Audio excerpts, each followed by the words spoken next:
Cela fait déjà 2 ans et demi qu'elle dort en prison dans l'attente de son procès. Aujourd'hui, Carmen Bois, 23 ans, comparaît devant la cour d'assises du Gard.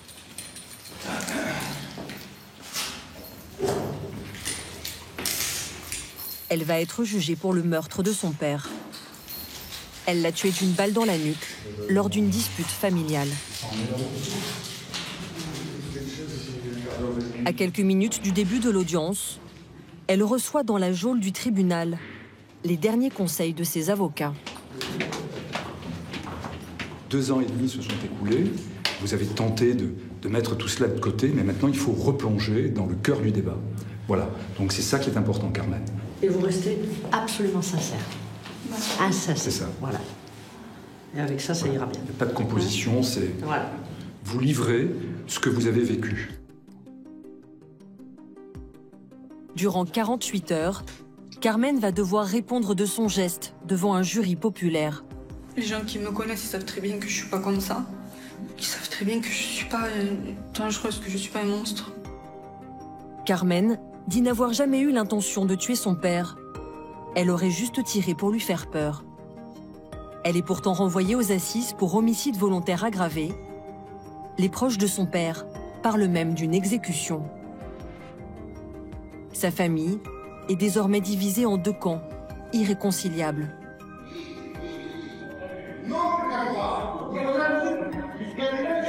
Est-ce que ce mouvement, ça peut faire partir le coup de feu? C'est indispensable de faire cette manipulation. Plus d'une dizaine de témoins vont défiler à la barre. Des experts, des enquêteurs. Quand le coup de feu part, nous ne sommes que 2 dans cette pièce.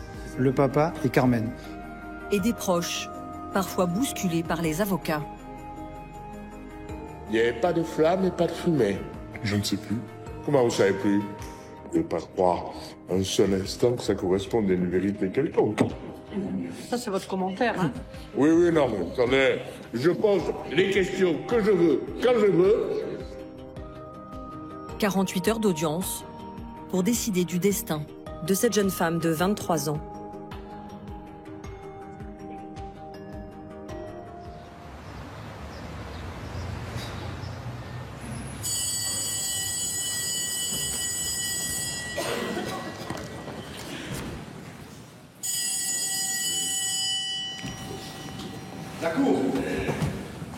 Geneviève Perrin, la présidente de la Cour, va mener les débats pendant 2 jours. Cette magistrate expérimentée a déjà jugé plus de 300 affaires aux assises. L'audience est ouverte, vous pouvez vous asseoir.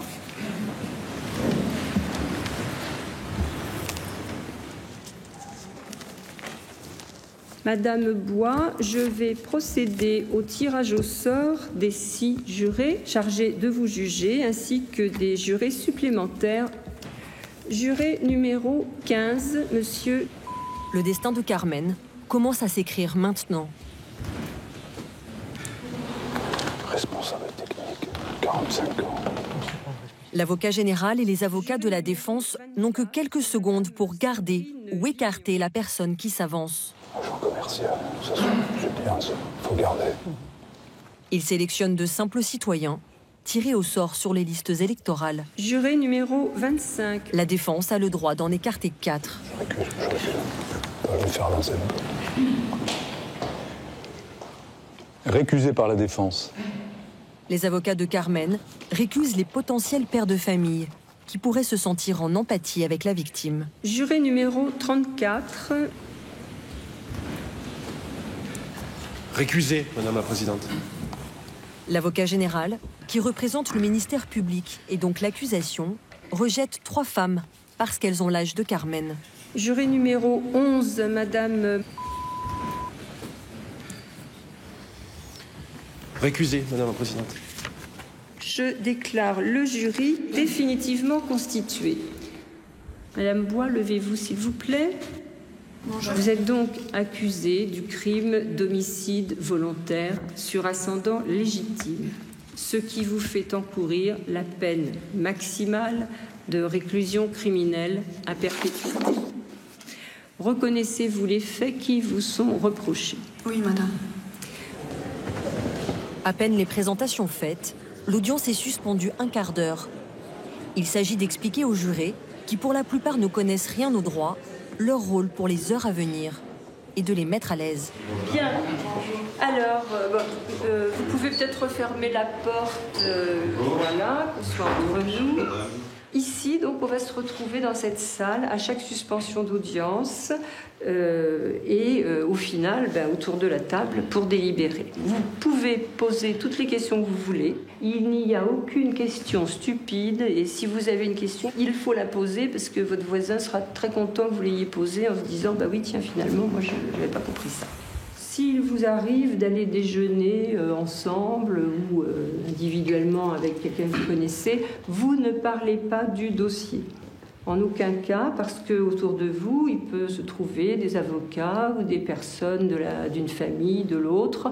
Pas de questions pour l'instant ? Non, c'est clair. Si vous avez des coups de fil à passer à votre famille, à vos employeurs, c'est le moment.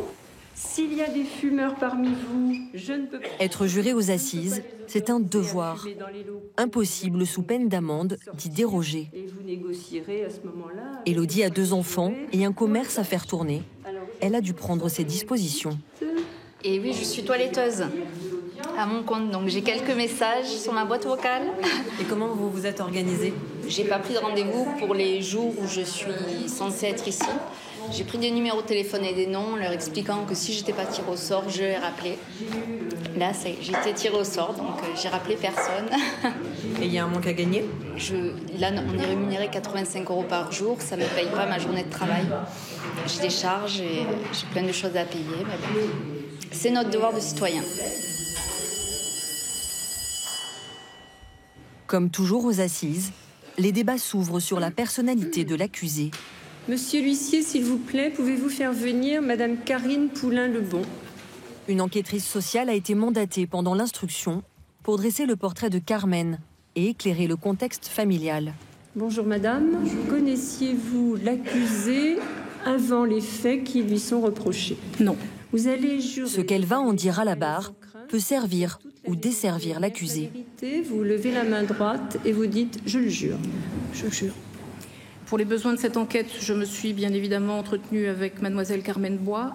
Lorsque je m'interroge sur ses conditions d'éducation et de prise en charge, elle me parle bien évidemment de ses parents, son père, me précise qu'il a toujours été méchant envers elle, qu'il buvait quotidiennement, qu'il lui parlait mal, l'insultait, la disqualifiait, la frappait, lui interdisait bon nombre de choses, la menaçait constamment, menaçait de lui raser la tête, de l'emmener dans les montagnes, de lui brûler son corps, j'en passe bien évidemment. En tout cas, ce sont des menaces qu'elle prenait très au sérieux, me disait-elle. Carmen ne porte pas le nom de son père, Gabarry. À la naissance, il n'a pas voulu la reconnaître. Alors sa mère, je me suis entretenue avec elle. Monsieur Gabarry, selon madame, bien, il était alcoolique, il buvait quotidiennement, dès le matin, selon elle. Il était par ailleurs un homme infidèle et il lui imposait aussi des violences. Il estimait ces violences normales de la part d'un mari envers sa femme. Alors, leurs enfants ont bien évidemment moult fois assisté à ces scènes de violence conjugale. Elle n'est pas allée voir le père ni rien, elle a savait qu'il écoutait les Carmen Bois. Alors que le profil d'un tyran domestique se dessine, les avocats de la partie civile, qui représentent la famille de la victime, ont le sentiment que l'enquêtrice prend parti pour l'accuser. Ils cherchent à la déstabiliser. Pourquoi vous n'êtes pas allé voir les membres de la famille de Basile Gabarry ? J'enquête sur la personnalité de Mlle Bois, qui, elle, n'a que très peu de relations avec la famille de son père. Donc je me suis attachée à entendre les personnes qui avaient un vécu commun et qui étaient susceptibles donc de m'éclairer sur son parcours de vie, sur sa personnalité. Ce qui veut dire que vous avez déposé une enquête totalement biaisée. C'est votre avis ? Totalement. Oui, madame, c'est mon avis, bien sûr. Et mon regret, madame, c'est que vous soyez là pour être entendu en tant qu'auxiliaire de justice. Monsieur le bâtonnier, et rapporter une enquête comme celle-là. Voilà mon regret. Opinion personnelle. Monsieur le bâtonnier. Très tout à fait. Et heureusement. Très personnel. Et j'ai le droit de le dire. Et je le dis. Dites-le si vous avez envie. Mais tout à fait. Ça reflète parfaitement l'esprit de ce dossier. Alors, s'il vous plaît, je n'accepterai pas des invectives de part et d'autre. Donc, je vous informe que s'il y a d'autres invectives, je suspendrai l'audience. C'est quoi cet incident-là avec le bâtonnier que vous avez dû rappeler avant? Ah, mais le bâtonnier a une forte personnalité et il marque ses positions et bon, c'est ainsi. Hein. Alors, je le rappelle à l'ordre, il se calme un peu, mais il y a tout lieu de penser qu'il fera un petit peu de... il se remanifestera un peu violemment à nouveau au cours des 2 jours. Hein. Donc, on reprend 3h moins le quart. Voilà. Donc, essayez d'aller pas trop loin. Non, on y est. Bon, et vous savez ce que je vous recommande? Ne pas parler du dossier. Juré.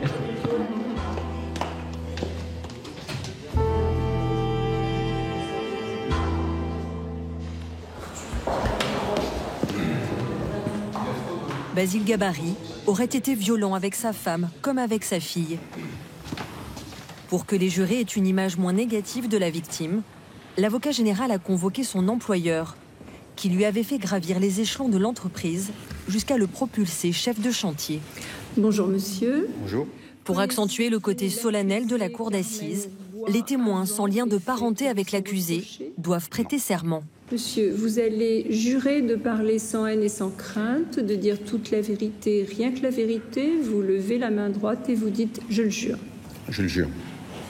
Basile était avec nous depuis une vingtaine d'années et il a fait son travail correctement. J'ai jamais eu de problème avec lui. C'était un employé de bonne qualité. Voilà. Je n'ai pas grand-chose à rajouter. Est-ce que vous avez entendu, est-ce qu'on vous a relaté des problèmes entre monsieur Gabarry et une collègue féminine sur les terrains, dans les bureaux, ou alors les 10 à 20 personnes qui étaient sous son autorité? Non, pas du tout. Merci, monsieur. Est-ce que vous avez des éléments à apporter à la Cour sur l'éducation éventuelle que monsieur Gabarry pouvait donner à ses enfants? Non, je n'ai aucune précision à ce sujet-là. Je ne connais pas la vie privée de Gabarry Basile. Donc c'est uniquement sur le terrain, je dirais, des relations professionnelles. Oui, tout à fait. Merci. Pas d'autres questions. Pendant l'audition de l'employeur, Pas de questions. Pas de questions. d'autres témoins attendent à l'écart. Ils n'ont pas le droit d'assister au débat tant qu'ils n'ont pas été entendus à la barre. Il faut éviter tout risque de pression ou d'influence.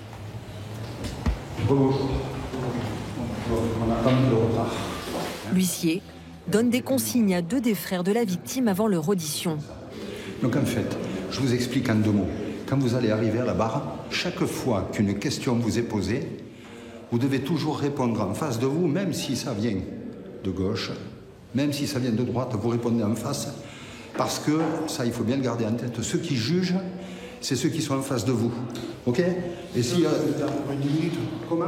On met pour 10 minutes, 15 minutes. Quelques minutes? Ouais. Là-bas, quand vous êtes à la barre, oui. Ça dépend. Si on a 1 heure de questionnement, vous restez 1 heure. Mais bon, 1 heure, c'est rare. Hein. Voilà, on ne le souhaite à personne. Hein. D'accord?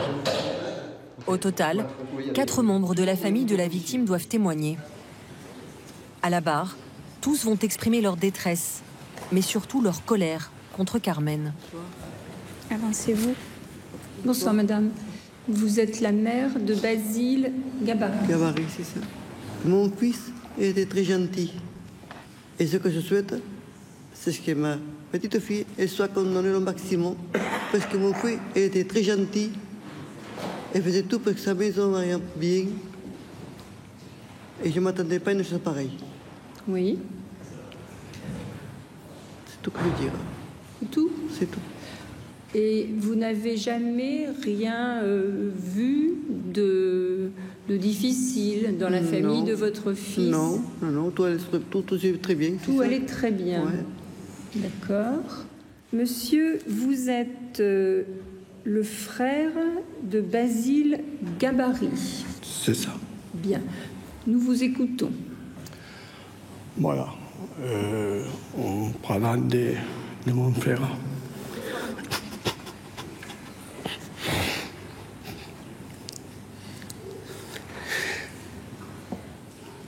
C'était mon frère.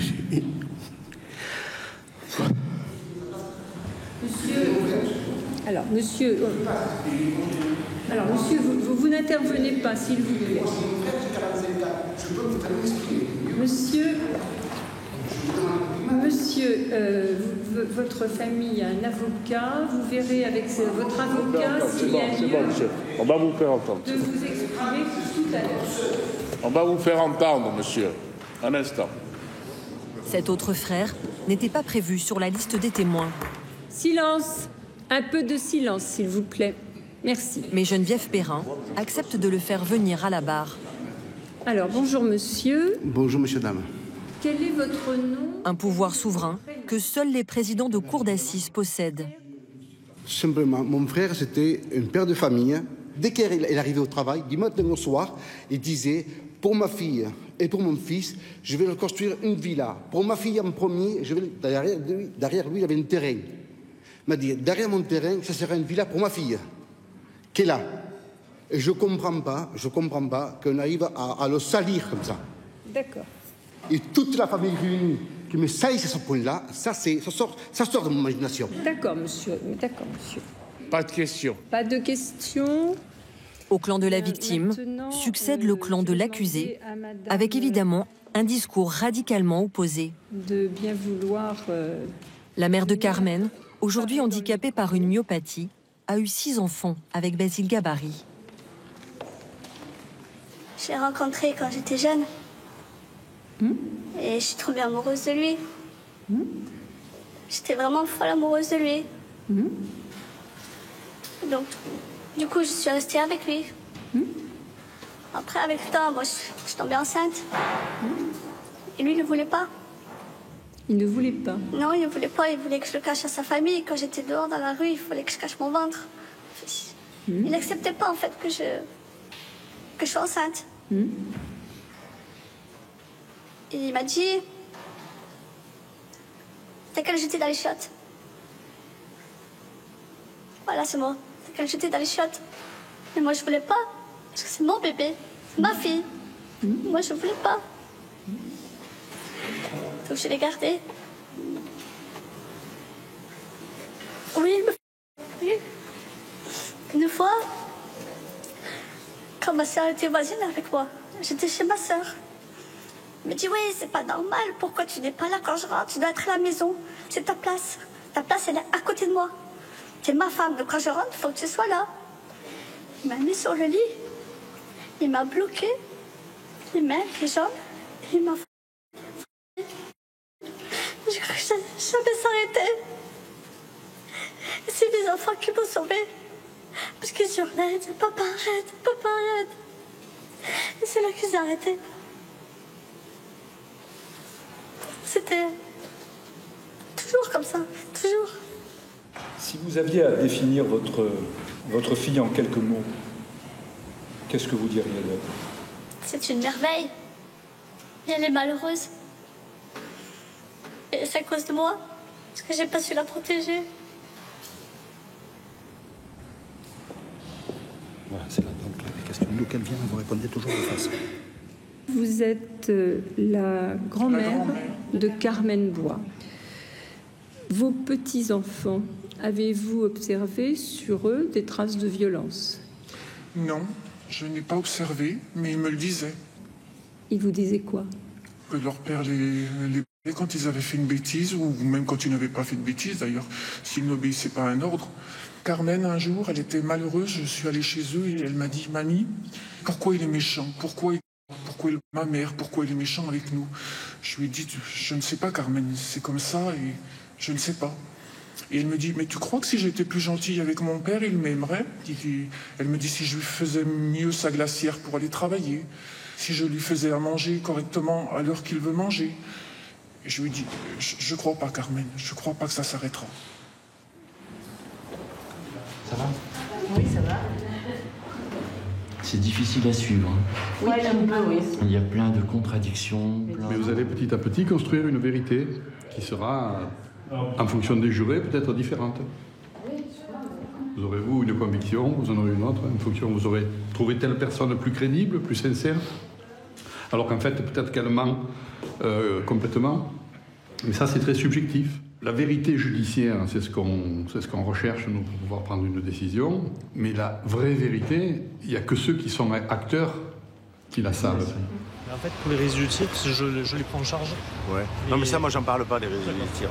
Moi, je vais dire juste la trajectoire. Voilà. Donc, Pour aider le jury à y voir plus clair, la Cour fait appel aux experts qui ont participé à l'enquête. Eux ne vont pas revenir sur le contexte familial, ils vont se concentrer sur les faits. Ils se basent uniquement sur des éléments scientifiques et apportent un éclairage souvent indiscutable. Le docteur Benzima est présent. Je vais lui demander d'approcher. Le médecin légiste est le premier à être entendu. C'est lui qui a pratiqué l'autopsie. Même si Carmen dit avoir tiré au hasard, le coup de feu, selon cet expert, n'a laissé aucune chance à la victime. La Cour vous écoute. donc, on a remarqué immédiatement une première plaie au niveau de la nuque, donc en région postérieure. Et on avait donc conclu à une blessure balistique qui était en fait au-dessus de toute ressource thérapeutique, parce qu'à la fois il y avait l'atteinte de la moelle, mais il y avait aussi une atteinte de la carotide et donc une hémorragie assez importante. Donc c'était la cause du décès. D'accord. Le décès a dû intervenir rapidement. Quand vous avez une atteinte de la carotide, c'est un décès qui survient dans la minute qui suit, assez rapidement. Merci. Je vais également vous demander de bien vouloir procéder au bris du scellé. Dans ce scellé, l'arme qui a tué Basile Gabarri. Monsieur l'huissier, vous l'apportez à monsieur l'expert. Juste après le drame, ce pistolet 9 mm a été expertisé par un balisticien qui semble confirmer la version de l'accusé. Carmen a tiré à une seule reprise et intentionnellement. Cette arme est un pistolet semi-automatique, donc c'est-à-dire que c'est une arme qui, après chaque coup tiré, se recharge automatiquement, mais l'action sur la détente ne permet de déclencher qu'un seul coup de feu. Si le chien est en position abattue, c'est-à-dire que le marteau qui est ici, si on presse la détente, on ne provoque pas l'armement. En fait, il faut que le chien soit redressé préalablement, soit manuellement, soit lors du recul de la glissière. Et là, on peut presser la détente et déclencher le coup de feu. Nous avons effectué des mesures pesées sur la détente. Et donc, lorsqu'on presse la détente, on a une pression moyenne à 3 kg 190. Et c'est une pression tout à fait normale pour ce type d'arme. Le mécanisme a été démonté. Il n'y a aucune trace d'usure suspecte qui permettrait de déclencher un coup de feu accidentel d'origine mécanique. Si Carmen n'a jamais nié avoir tiré, elle avance un argument étonnant. Pour elle, cette arme ne pouvait pas tuer.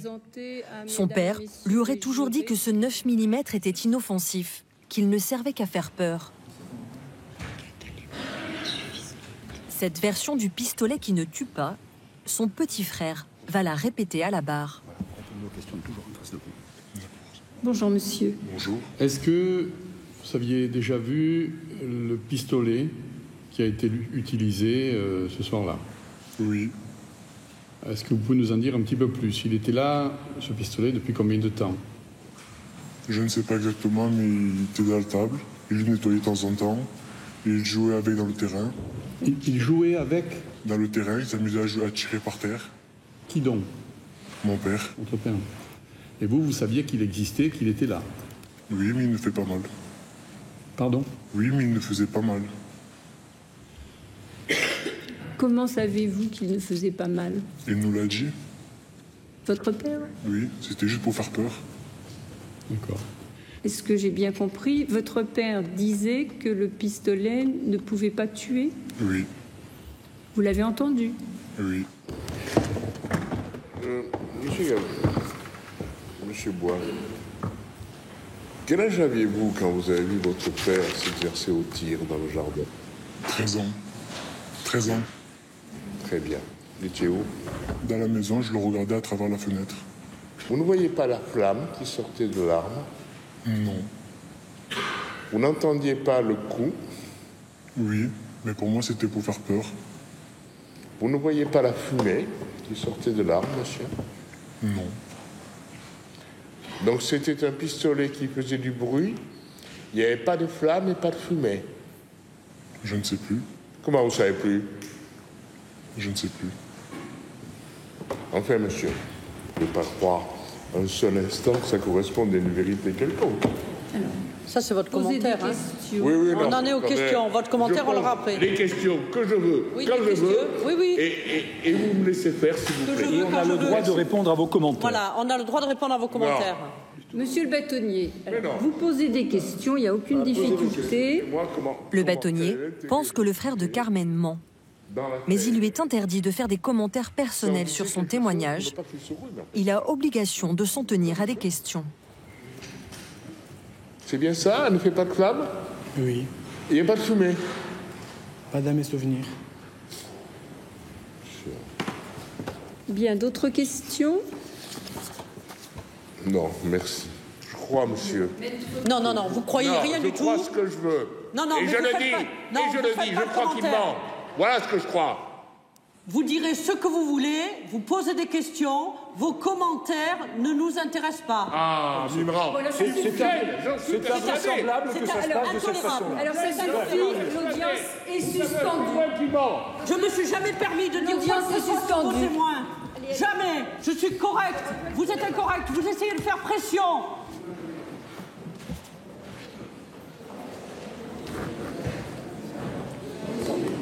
Non, mais non, ce petit. Vous avez vu ce petit. Voilà. Oui, je sais. Bon, vous n'en aurez plus, on a fini. Allez, c'est bon. Bon, je ne peux pas supporter ça. Bon, allez. Je ne le supporterai pas. Bon, allez, on ne criera plus. c'est tout. Il n'a pas à l'agresser comme ça. Je sais pas. C'est horrible. Parce que, je veux dire, allez, il prend le pistolet, il tire, il s'amuse. Pour lui, c'est un jeu. Mais je veux dire, les voisins qui sont à proximité entendent quand même des détonations. Oui, mais les voisins, ils n'ont pas voulu parler. Oui, voilà, c'est incroyable. Policier. L'audience est ouverte depuis plus de 12 heures. Jusqu'ici, Carmen est restée spectatrice des débats. Bien, mademoiselle Bois, je ne veux pas que cette journée se termine sans qu'on ait pu vous entendre. Est-ce que vous voulez préciser certaines choses quant à votre parcours de vie? Sur ma vie en général? Oui. Bah, je peux vous en dire un paquet de choses. Je fais un tri. Nous vous écoutons. Ok. Qu'est-ce que vous voulez dire? Parlez bien dans le micro. Pardon. J'ai toujours grandi comme mon père il m'a élevé. Donc j'ai toujours été droite, dans le respect. J'ai toujours aimé mon père, j'ai toujours aimé ma mère. Très tôt, j'ai pas eu droit à plein de choses. Il m'a laissé aller en primaire, il m'a rien dit. Mais par contre, pour aller en 6e, mon père il voulait pas. Et ma mère, en fait, elle a dû insister. Et donc il m'a laissé aller jusqu'en 3e. Quand j'étais en 3e, pardon, juste une chose, je savais que ce serait le seul diplôme que je pourrais avoir dans ma vie. Et comme j'aime l'école, je me suis dit, il faut absolument que je l'aie. Donc j'ai travaillé, et puis j'ai eu mon seul diplôme. J'ai eu mon brevet des collèges. Vous avez arrêté l'école finalement parce que votre père ne voulait pas que vous continuiez. Il m'a dit, tu iras jamais au lycée. Tu iras jamais au lycée. Est-ce que vous lui en vouliez à ce moment-là?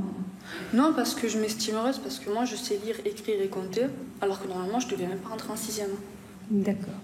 Et moi en fait, ce que je pensais tout le temps, c'était toujours bien faire les choses pour mon père. Je voulais toujours éviter qu'il s'énerve, qu'il soit en colère.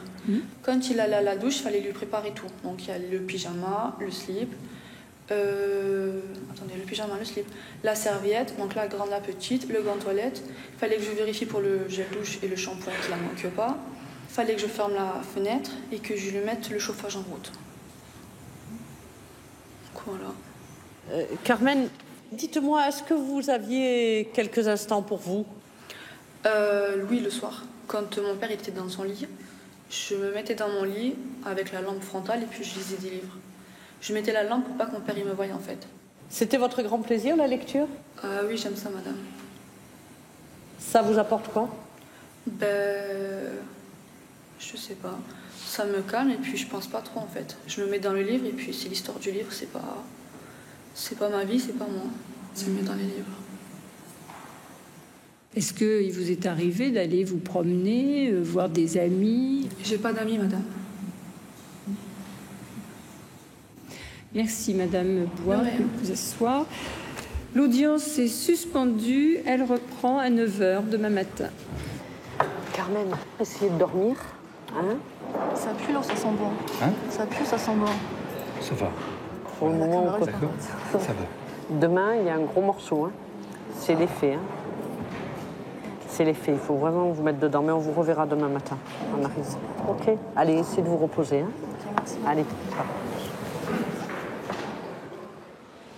C'est tard et on a fini comme un moment Intense, émouvant, oui. Ça va nous faire du bien de prendre l'heure. Oui, on ne va pas vous revenir parce qu'il est tard. Donc vous ne délibérez pas chacun dans votre lit. Non. On s'en chargera tous ensemble demain.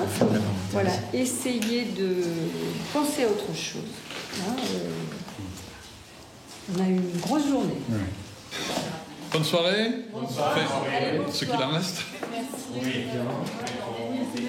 Il est 22h30. L'émotion est encore plus palpable chez Carmen. Comment vous aviez vécu cette journée? C'est une journée qui a été très longue, elle est très fatigante. Je me sens vraiment mal, je suis fatiguée. Et même, j'ai l'impression que je ne réalise pas en fait. Je suis là, je vous parle, je fais les choses, mais dans ma tête, c'est tellement bizarre que j'ai l'impression que c'est pas réel.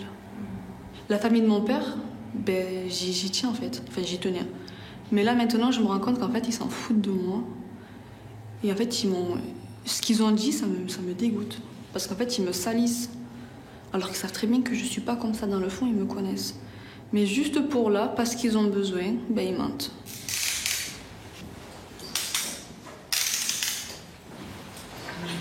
Carmen retourne en cellule, à la prison de Nîmes. Bonsoir. Bonsoir.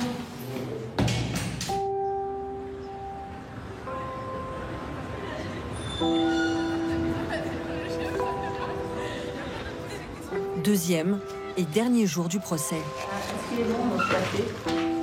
Mais il est bon. Il est bon son café? Ah, c'est café. Dans 10 heures, ces jurés vont décider de la vie de la jeune femme de 23 ans et peut-être la condamner à perpétuité. Effectivement, c'est une journée importante, mais bon, personnellement, je me sens relativement serein, quoi. On a quand même affaire à une réalité, quoi. Ça s'est vraiment passé. Donc, puis on a un flot d'informations qui arrive assez conséquent. Donc,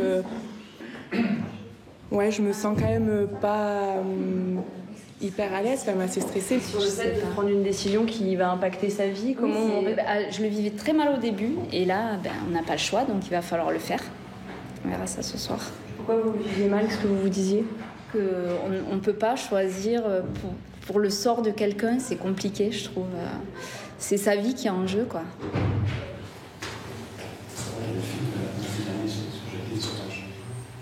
Dans quelques minutes, Carmen devra faire face à la cour et revenir sur le jour du drame.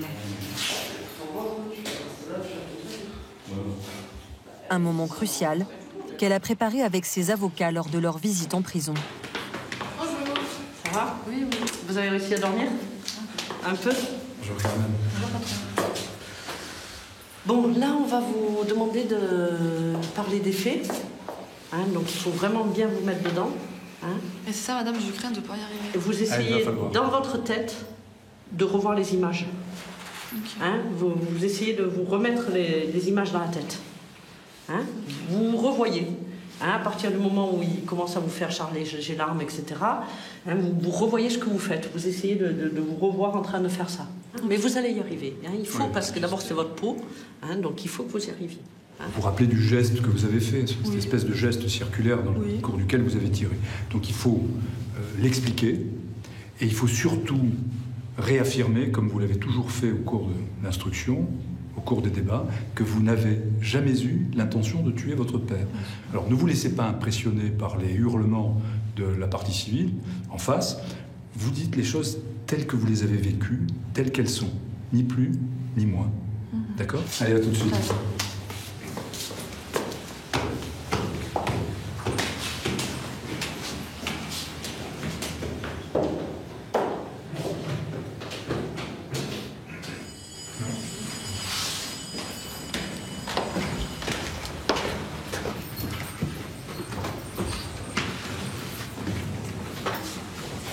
L'audience est reprise. Vous pouvez vous asseoir. Madame Bois, alors, comment est le climat dans la maison le 1er avril au matin? Attendez, faut que je me...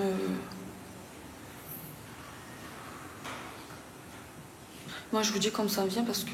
Allez-y. En fait, il y a eu une bagarre. Et en fait, Ah oui, c'est bon. En fait, ma mère, elle était dans la cuisine. Et mon père, il parlait avec elle. Il lui disait, pourquoi est-ce que tu fais ça? Enfin, il a engueulé. Et à un moment donné, il s'est mis en face d'elle. Puis moi, j'étais d'un côté, mon frère de l'autre. Et puis, il a pris tout son élan. Il a mis une très grande gifle. Et ça nous a fait bizarre parce qu'on ne s'entendait pas. Et donc, moi, je l'ai bloqué de ce côté-là contre le four, la colonne du four. Et mon frère de ce côté-là. Donc, on l'a tenu, on l'a poussé. On lui a dit, non, papa, non, non, non, arrête. On était en pleurs, on n'était pas bien. Après, il a dit à mon frère, tu te mets contre moi? Tu te mets contre moi, oui. Tu te mets contre ton père. Et après, il a dit à ma mère, ben, c'est plus mon fils. Je vais vous mettre deux, une pour toi et une pour ton fils. Ben, là, c'est le sommet de la terreur. Hein. Et là, il me dit, ben, tu vas me la chercher avec 2 balles. Tu vas me la chercher? Avec 2 balles. Alors, vous allez chercher l'arme. Qu'est-ce qu'il vous dit de faire avec? Ben, d'appuyer sur un bouton. Il y a un truc qui tombe. Après, je mets une balle. Mais il voit que c'est pas dans le bon sens. Donc, il me dit non dans l'autre. Donc, j'en mets une. J'en mets 2. Après, je referme. Ça, c'était facile. Après, il me dit de faire un geste en haut. De faire un geste? En haut. Oui, vous pouvez mimer comme ça. De tirer ce qui est en haut vers derrière. D'accord. Et après, ben, je savais qu'il aime bien leur faire peur. Je savais très bien ce qu'il s'amuse à faire peur, à faire peur, à faire peur, à faire peur. Et moi, mon père, il y a quasiment rien qui le calme. Mais moi, je sais que quand lui, il a peur, enfin, c'est pas qu'il a peur, mais quand il est surpris, ben, de suite, c'est un peu comme quand il tape ou ça se calme. Et moi, je me suis dit, ben, puisque lui, il veut leur faire peur avec du bruit, ben, moi, je vais le surprendre, je vais aller plus vite, et moi, je vais faire du bruit. J'ai tourné comme ça au hasard et j'ai appuyé, et là, j'ai entendu un bruit. Mais le bruit, il était énorme, je m'attendais pas à ça. C'est pas comme un pétard, c'est énorme. C'est énorme. Il y avait de la fumée partout, partout, partout, partout. Ça sentait mauvais, ça prenait. Et après, ben, je vois ma mère et tout, ils arrivent, ils me crient dessus. Ils me disent, mais qu'est-ce qui s'est passé? Qu'est-ce qui s'est passé? Je leur ai dit, ben, il n'y a rien. Et je ne comprends pas pourquoi est-ce qu'ils étaient affolés comme ça. Et je suis allée voir et j'ai vu que ben, y avait du sang. Alors, est-ce que vous avez voulu tuer votre père? Ah non, madame, ça jamais de la vie, c'est mon père. Non. Non, non, non, non. Je voulais juste que ce jour-là, ben, il se calme. Dans le même temps, vous nous avez, et la famille de votre mère a expliqué que c'était vraiment très difficile, la vie dans la maison. Est-ce que, dans votre esprit, à un moment, vous n'êtes pas dit il faut que tout ça s'arrête, il faut plus ces violences, il faut... Non, madame, parce que mon père, il est ce qu'il est. Mais ça reste quand même mon père. Ouais. Et ça, c'est quelque chose que... Ça me dégoûte ce que j'ai fait, je m'en veux énormément. Et c'est quelque chose que je ne peux pas concevoir parce que c'est mon père. C'est mon père, il est à moi, c'est le mien. C'est pas parce qu'il crie, c'est pas parce qu'il tape que je vais avoir une idée comme ça. C'est pas possible, je suis sa fille, c'est mon père, c'est pas possible. Mademoiselle Bois, lorsqu'il s'agit de faire peur, dites-vous, à votre père, pourquoi vous n'avez pas tiré en l'air ou sur le sol? J'ai pas réfléchi, monsieur, j'ai voulu faire vite. J'ai pas réfléchi. C'est ce que vous nous racontez? Bah oui. Eh bien, je vous en remercie. Voilà. D'autres questions? La défense. Vous avez terminé les débats, j'imagine? L'avocat de Carmen va demander aux jurés de se prononcer sur une question supplémentaire pendant leur délibéré. Le geste de la jeune femme peut-il être qualifié de violence volontaire avec arme, ayant entraîné la mort sans intention de la donner? Il ne s'agirait alors plus du meurtre de son père, et Carmen éviterait la perpétuité. Dernière suspension d'audience avant les plaidoiries. Un quart d'heure de concentration pour les avocats avant de présenter pour la dernière fois leurs arguments. Comme oui, ça allait le faire sursauter et puis que... en leur disant mais en fait de quel enfer il faut venir pour pouvoir arriver, pour dire ça de la maison d'arrêt, quoi, de la vie en prison. En face, l'avocat général a le pouvoir de réclamer la perpétuité. L'épilogue du procès est proche. Et ce sont les avocats des parties civiles qui ouvrent le dernier acte. Monsieur le bâtonnier Cabane, la Cour vous écoute. Oui, Madame la Présidente, Madame, Monsieur de la Cour, Mesdames, Messieurs les jurés, vous savez, ça ne m'amuse pas, moi, de venir plaider contre une jeune fille qui a 20 ans, hein, et qui a vécu, je ne discute pas non plus, je vous le disais, une enfance et une adolescence qui ne sont pas celles qu'elle aurait dû vivre. Voilà. Mais on essaie de vous fourguer une fable. Et la fable, c'est quoi? La fable, c'est de vous dire, cette arme, dans la famille, on croyait tous que c'était un jouet, que c'était une arme fausse. Même pardi. Deuxième élément, et c'est la réunion de ces deux éléments, mademoiselle Bois, qui fait que l'acte homicide me paraît constitué, c'est la direction dans laquelle vous allez tirer. Alors que votre père est assis dans ce canapé, dans une position et dans une situation que vous ne pouvez ignorer, parce que sa nuque dépasse, vous allez tirer et Basile Gabarry va être tué sur le coup.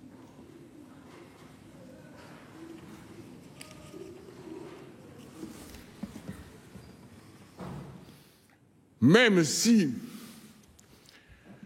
cette intention homicide n'a existé qu'une seconde ou 2 secondes ou 3 secondes. Il suffit qu'elle existe au moment où vous pressez la détente. Pardonnez-moi la formule, mais vous allez comprendre ce que je veux dire. Vous n'êtes pas ce qu'on appelle une... Vous seriez plutôt une fille bien. Voyez-vous jusqu'où je vais. Et je pense que dans votre vie de fille bien, il y a cette réaction face à un événement que vous ne supportiez plus à cet instant et vous allez exécuter Basile Gabarry. La balle dans la nuque, c'est une exécution capitale. Merci, monsieur le bâtonnier. Monsieur l'avocat général, vous avez la parole pour vos réquisitions. Merci, madame la présidente. Avant de commencer, je dois vous affirmer que ce que vous jugez aujourd'hui, c'est un crime exceptionnel. Le crime de parricide. On est au sommet de la pyramide criminelle. Vous allez prendre en considération qu'elle a tué une personne, mais surtout son père. Est-ce qu'il était violent? Oui. Il était macho. Il était sexiste. Il était irrespectueux des femmes. Mais est-ce qu'on est dans une société où tous ces machos, il faut les exécuter? Je vous assure que la place de Gabarry aurait dû être devant un procureur, devant 3 juges, et, vu ce qu'il a fait, derrière les barreaux. Pas dans un cercueil. Elle a voulu le tuer, elle l'a tué, elle l'a fait, et la Cour n'aura pas de mal à trouver le mobile. Elle libère sa famille, elle libère sa mère. Mais j'estime qu'on n'a pas à faire justice à soi-même de cette façon. On n'a pas à exécuter un homme de 41 ans d'une balle dans la nuque alors qu'il est chez lui. Alors la peine. Une peine trop lourde, à mon avis, ça effacerait le contexte, ça nierait ce qu'elle a subi.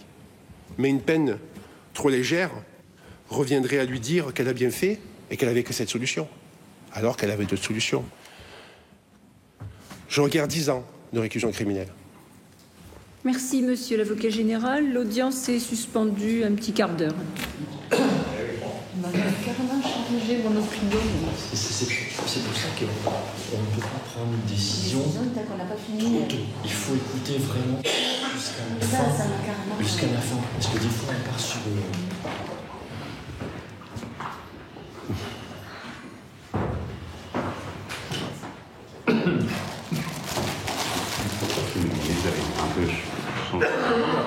après tout ça.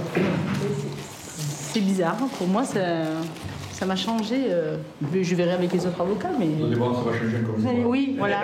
Voilà, c'est pour ça, ça m'a... Oui, Logiquement, vous allez encore changer. Je vous l'ai dit hier, vous allez changer d'avis.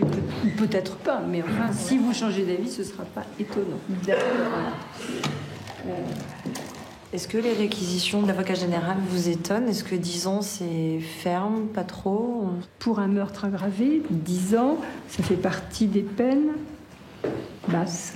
Voilà. On est donc sur meurtre aggravé, en cours en perpétuité. 10 ans, c'est bas. On réfléchira tous ensemble. Cette scène du 1er avril 2016, Carmen Bois est en garde à vue. Comme le veut l'usage, c'est la défense qui termine les plaidoiries.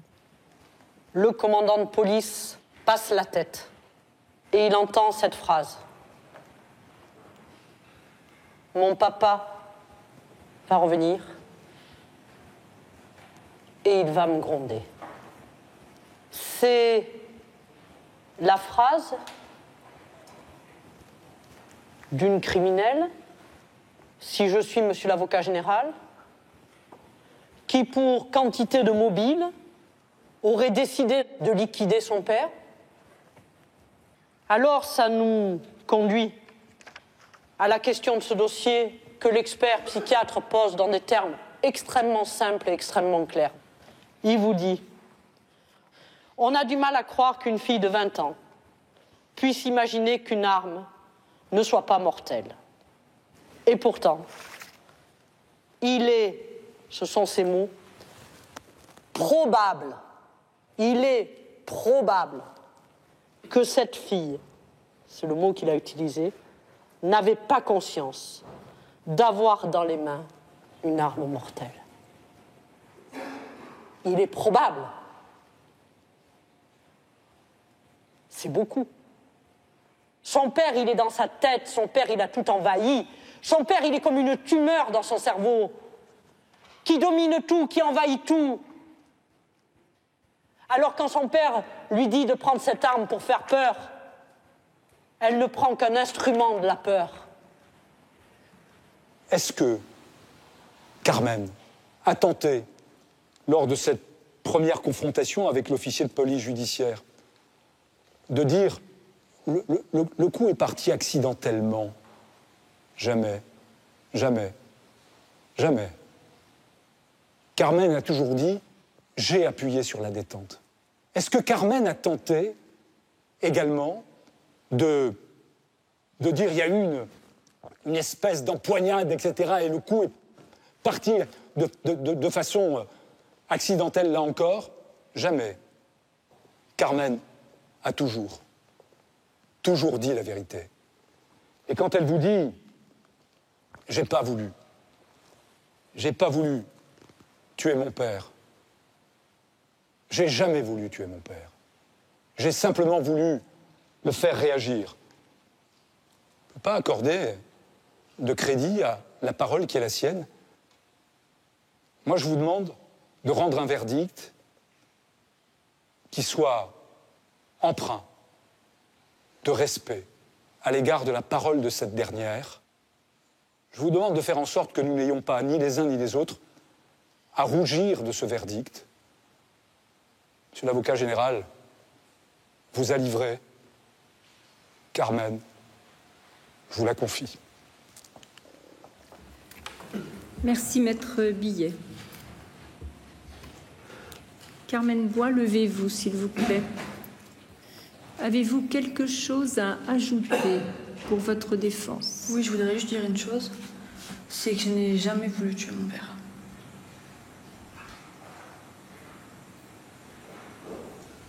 Merci. Asseyez-vous. Vous voulez ajouter quelque chose? Non, c'est bon. Je déclare les débats terminés.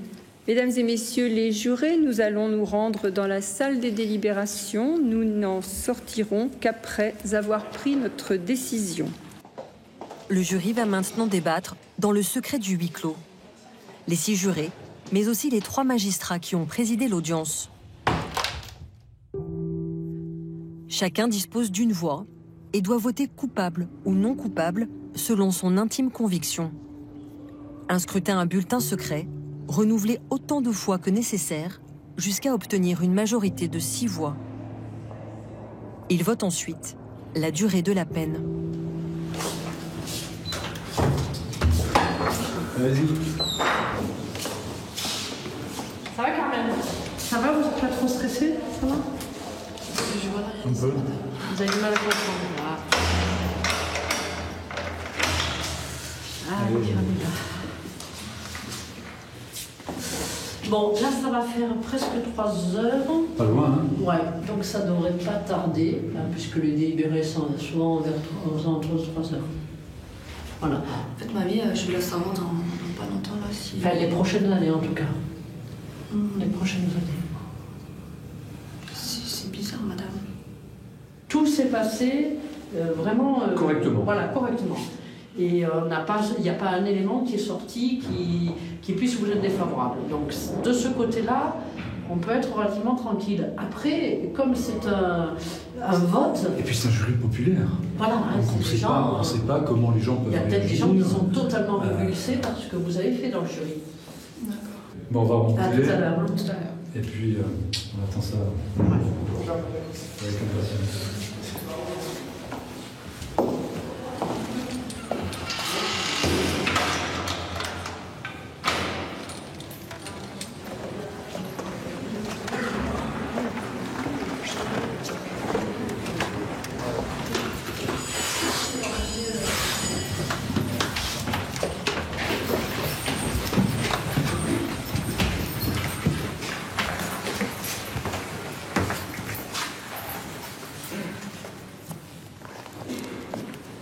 L'audience est reprise, vous pouvez vous asseoir. L'accusée Carmen Bois est-elle coupable d'avoir volontairement donné la mort à Basile Gabarri? La Cour et le jury ont répondu non.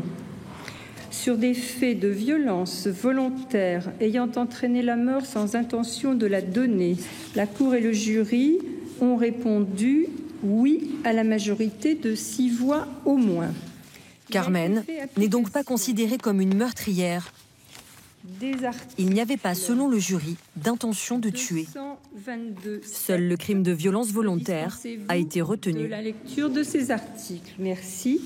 En conséquence de ces réponses, la Cour et le jury condamnent Carmen Bois à la peine de 8 ans d'emprisonnement.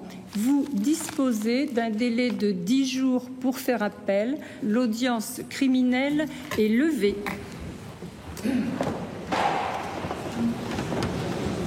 Ça va aller là? Ça va? Tu vas pas tomber? Hein? Ça va aller, parce qu'on est presque aménageable. Hein? Même pas. Même pas. Alors, dans 6 mois, on dépose la demande, parce que sur 8 ans, tu as 2 ans de crédit de peine. Ça fait 6. Mi-peine, 3 ans. Tu as fait 2 ans et demi. Dans 6 mois. Dans 6 mois,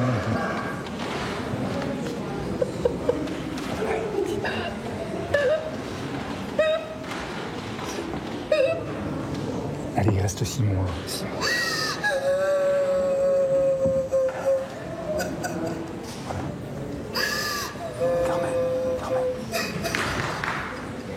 Merci, monsieur.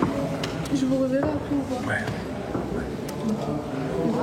Je viens te voir, je pense, jeudi matin, parce que dans 6 mois, tu les aménages.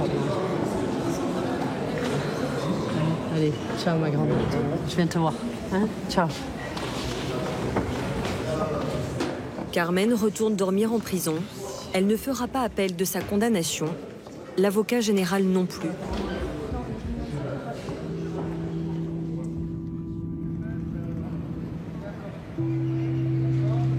Carmen Bois aurait pu être libérée courant 2019.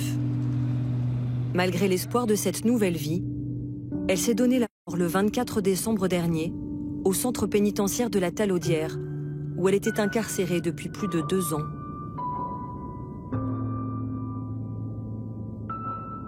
Son avocat, Maître Billet, a été prévenu quelques heures après le drame par la mère de la jeune femme. Carmen a été retrouvée dans sa cellule le 24 décembre aux alentours de 5 heures du matin. Selon le directeur de la maison d'arrêt, il y aurait eu, à proximité du corps de Carmen, 2 ou 3 petits mots griffonnés, selon lesquels il y aurait eu une relation amicale qui se serait mal terminée, peut-être avec une autre détenue.